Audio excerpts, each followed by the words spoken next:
ఎన్నికల్లో కూటమిని ఎదుర్కొనే ధైర్యం లేక వైకాపా అడ్డదారులు తొక్కుతుందని కూటమి మచిలీపట్నం ఎంపీ అభ్యర్థి వల్లభనేని బాలశౌరి విమర్శించారు. అందుకే కూటమి అభ్యర్థుల పేర్లను పోలి ఉన్న పేర్లు కలిగిన వారితో నామినేషన్లు వేయించారని మండిపడ్డారు. పార్లమెంటు పరిధిలోని 7 నియోజకవర్గాల్లో ప్రజలకు తాగునీరు, రైతులకు సాగునీరుకు ఇబ్బందులు లేకుండా చేస్తామని హామీ ఇచ్చారు. పరిశ్రమలకు తీసుకువచ్చి యువతకు ఉద్యోగావకాశాలు కల్పిస్తానంటున్న వల్లభనేని బాలశౌరితో ఈటీవీ ముఖాముఖి. నియోజకవర్గంలో 7 కాన్స్టిట్యున్సీలో కూడా సుడిగాలి పర్యటన చేస్తూ ప్రజలను ఓట్లు అభ్యర్థిస్తున్నారు. ప్రస్తుతం మనతో బాలశౌరి ఉన్నారు, ఆయనతో మాట్లాడుతూ సార్ చెప్పండి, ఎలా జరుగుతుంది ప్రచారం, ప్రజల నుంచి ఎలాంటి రెస్పాన్స్ వస్తుంది? జనసేన, తెలుగుదేశం పార్టీ అలాగే బీజేపీతో కలిసి మేము పోటీ చేయటం వల్ల ప్రతి గ్రామాల్లో కూడా బ్రహ్మాండమైనటువంటి స్పందన ఉంది. వైసీపీని ఓడించడం అనేది చాలా ఈజీ అయిపోయింది. సో ఈరోజు ఈ రాష్ట్రంలో పరిస్థితులు కానీ చూసుకుంటే గత 5 సంవత్సరాలుగా ఈ అభివృద్ధి అనేది మనం ఎక్కడ చూడలేదు. ఈరోజు ఈ నాగాలంక మండలం, కోడూరు మండలాల్లో చూస్తూ ఉంటుంటే మంచినీళ్లు కనీసం ఒక బిందెడు దొరక్క నాకు ఇబ్బంది పడతా ఉన్నారు.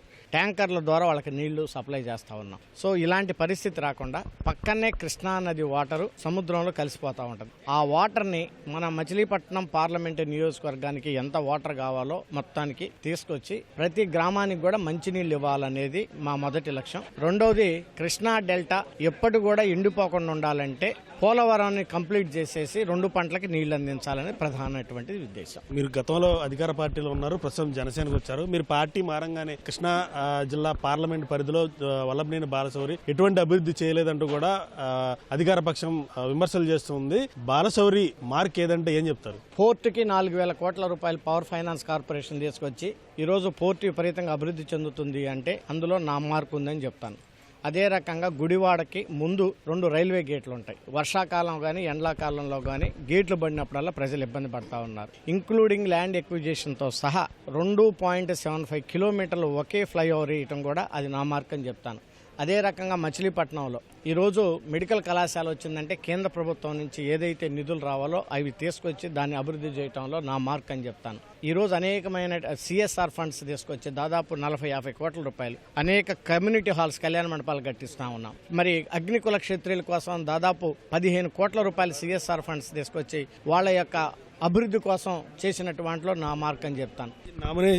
నామినేషన్లకి సంబంధించి మీ పేరుతోనే 2-3 పేర్లు కలిసే విధంగా నామినేషన్లు వేస్తున్నారు. ఎలా చూస్తారు? మీ ఒక్కదానే కాదు, జిల్లా వ్యాప్తంగా కూడా దాదాపు చాలా నియోజకవర్గాల్లో అదే పరిస్థితి నెలకొంది. ఎలా చూస్తారు? ఇప్పుడు అలాంటి పిచ్చి పనులు చేయడానికి, చిల్లర పనులు చేయడానికి ప్రధాన కారణం ఏంటంటే వాళ్ళు ఓడిపోతున్నాం అనేటువంటి భయంతో నా బాలశౌరి లాంటి పేరున్నటువంటి వ్యక్తిని తీసుకొచ్చి ఇంకొక నామినేషన్ వేపిస్తున్నారు. సో అదే రకంగా బుద్ధప్రసాద్ గారి పేరు మీద తీసుకొచ్చి ఇంకొకటి వేపిస్తున్నారు. దాన్ని బట్టి ఏం అర్థం అవుతుందంటే వాళ్ళు ఆల్రెడీ ఓటమిని అంగీకరించారని అర్థం అవుతుంది. కానీ వాళ్ళు కూడా ప్రజల్ని చాలా తక్కువగా అంచనా వేస్తా ఉన్నారు. ఏం అంచనా వేస్తా ఉన్నారు? ప్రజలు పెద్ద తెలియకల్లోళ్ళు కాదు, కన్ఫ్యూజ్ అవుతారని. దాన్ని బట్టి వాళ్ళు ప్రజలను కూడా అవమానిస్తా ఉన్నారు. కానీ ప్రజలు చాలా తెలియకల్లోళ్ళు.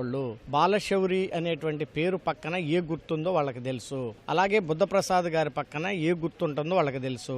ఇంకా దీని మీద ప్రజలకి అవగాహన ఎక్కువ కలిగిద్ది. 2019లో ఒకసారి బాలశౌరిని గెలిపించాం, మళ్ళీ 2024లో ఎందుకు గెలిపించాలంటే ఏం సమాధానం చెప్తారు? నా వర్క్ ఏందో తీర ప్రాంత ప్రజలను చూశారు, అవనగడ్డ ప్రజలు చూశారు, మచిలీపట్నం ప్రజలు చూశారు, గుడివాడ ప్రజలు చూశారు. ఎక్కడ చూసినా నాదేంటో, నా మార్క్ ఏంటో, ఒక నీతి నిజాయితీగా పార్లమెంటు సభ్యుడిగా ఏ రకంగా పనిచేయాలో పర్ఫెక్ట్గా నేను పనిచేశా.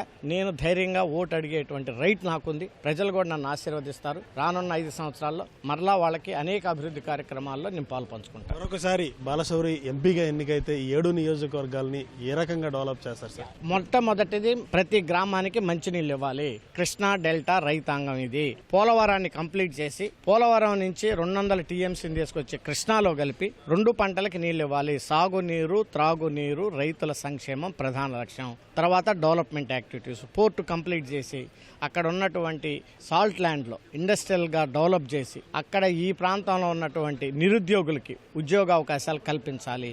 ఇవన్నీ అభివృద్ధి చేయాలి. మంచి మంచి పెద్ద ఇండస్ట్రీస్ని తీసుకురావాలి. పెట్రోకెమికల్ లాంటి ప్లాంట్స్ తేవాలి. బల్క్ డ్రగ్ లాంటి ఫ్యాక్టరీస్ తేవాలి.